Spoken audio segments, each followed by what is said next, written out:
acceptance, openness, at patas na pananaw. Sana po ay bigyan natin ang ating mga liderato ng pagkakataon na pamunuan ho tayo. Nagawin nila ang kanilang mga tungkulin bilang mga pinuno ho natin. Na ang bawat Pangulo ay buong pusong ginagalang ng mga mamamayan at kasabay nito'y maging patuloy din ang ating pagmamasid sa mga tama at mali nilang ginagawa. Patas na pananaw lamang ang hiling natin. Hindi lang ang mga pangit o masasamang nagawa ng mga nagdaang leader natin ang ating alalahanin, kundi maging ang mga magagandang proyektong nagawa nila para sa bayan. But this is not the case. Nagsisimula pa lamang magtrabaho ang ating mga pinuno matapos ang EDSA 1 at 2 ay agad nagsunod-sunod ang rejection ng kanilang mga administrasyon.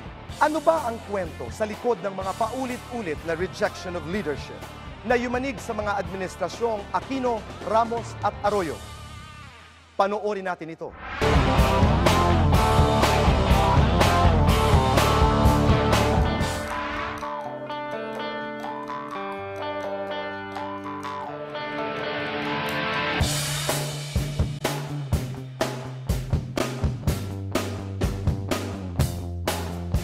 After acceptance comes reality. After expectations, disillusionment. Acceptance boils down to rejection.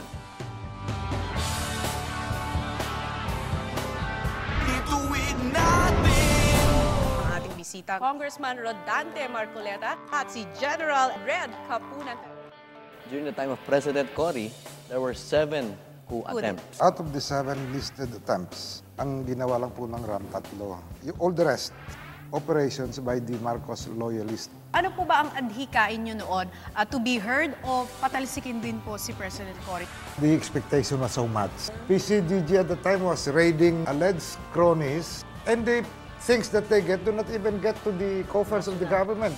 And nakikita namin na kung leftist organization that was getting stronger, kung sila ang manaig, the whole socio-political and economic system will go back to square one. Sa Ramos administration, ano po ba mga forms of rejection? Yung rallies na ginawa ng mga tao, I don't think it came up to civil disobedience. Malalaking grupo din yun. Kamukha nung ginawang Expo Centennial sa San Fernando. After EDSA 2, ganun din naman po ang ating current president na si Gloria Macapagal Arroyo. Dumaan po sila sa rallies, rebellion.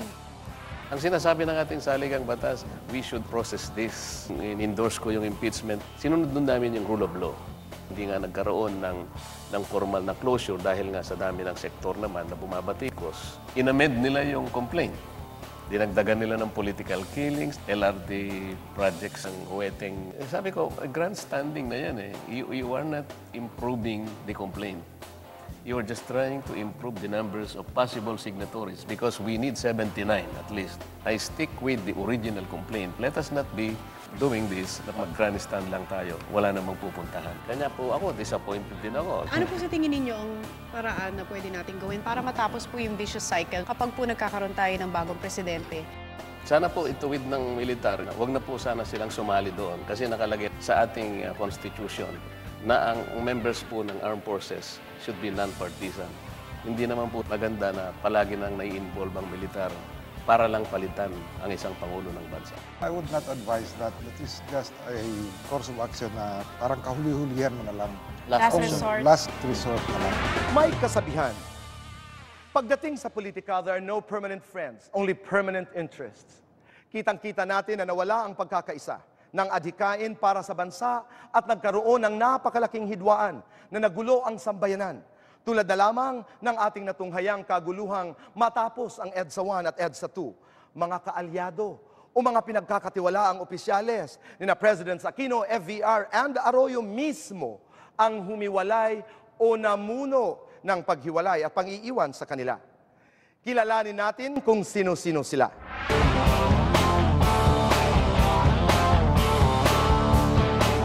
Pag-uusapan naman natin ngayon ang paghiwalay ng dating magkakaalyado at ang pagtalikod ng mga dating kaalyansa ng bawat administrasyon. Sino-sino na sumumpang walang iwanan bago mag-eleksyon, pero pagkatapos, asa na sila?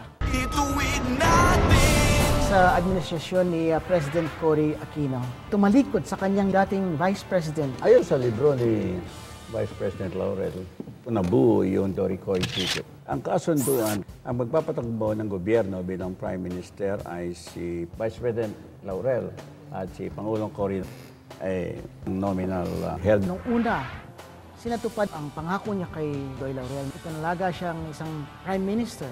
Pero dahil sa CONCOM, walang choice. Hindi si Cory ang mamumuno sa gobyerno. Hindi pinayagan yung pagbalik ni Marcos na he was giving up 90%.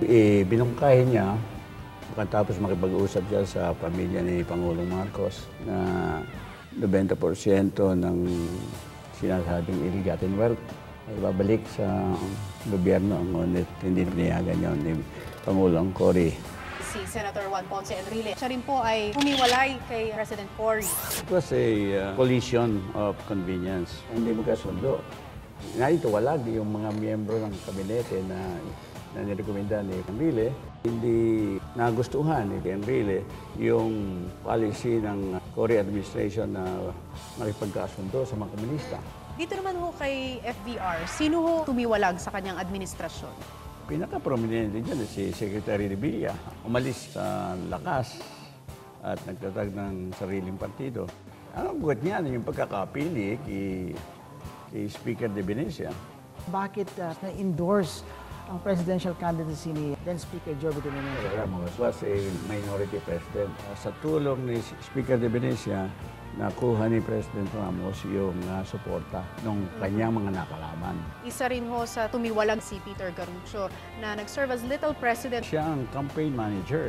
May grupo rin si President Ramos na hindi kinabibilangan ni Secretary Garrucho. Si President Cory naman ho ay humiwalay na rin sa administrasyon ni FVR. Nakiisa si Pangulong Cory na tumutol dun sa charter change ni President Ramos.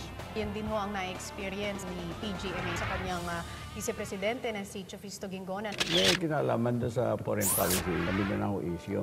Di ba ho, nagkaroon din ng Hayat 10? Yung Hayat 10 naman, yung issue tungkol doon sa Hilo Garci. Kailan ho ba tumiwalag si former President Cory kay PGMA? Yun ay bunga ng Hilo Garci.